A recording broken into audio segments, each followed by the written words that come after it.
Barborka se teda pod Barborkou půl kilometra, jako vyloženě název pod Barborkou, ne?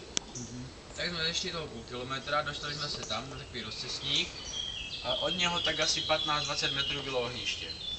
Takový křup. Kam paráda, tak tady to bude, tady tam se dalo fajtovat. Tak jsme opekli klobásu, ne, a furt jsme čekali. Teď tam prošli bizoni a kde jste, rada ten letěl z kopca, kurvoval, vy jste čuráci. Ne, to. No. A říkám, no co je, jak bychom měli čekat tady, ne, vy jste měli čekat už u těch sklepů. A říkám, no tak to je pohoda, tak jsme říkáme bambokotu, tak co už no. Tak jsme si šli sednout na mes, já jsem tam musel asi, čekali jsme tam asi půl hodky. No. Mezi tím prošly další dvě družiny, potom došel Relin a úplně v pohodě byl.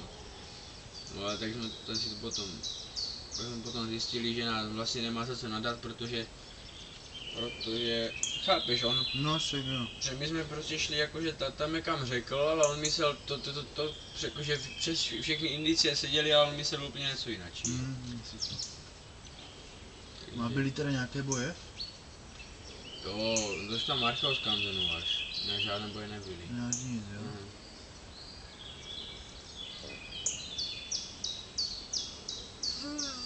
No, kakali mě tam ti kokouti. Který?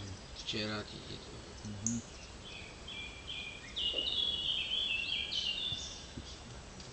To bylo jako nehorále.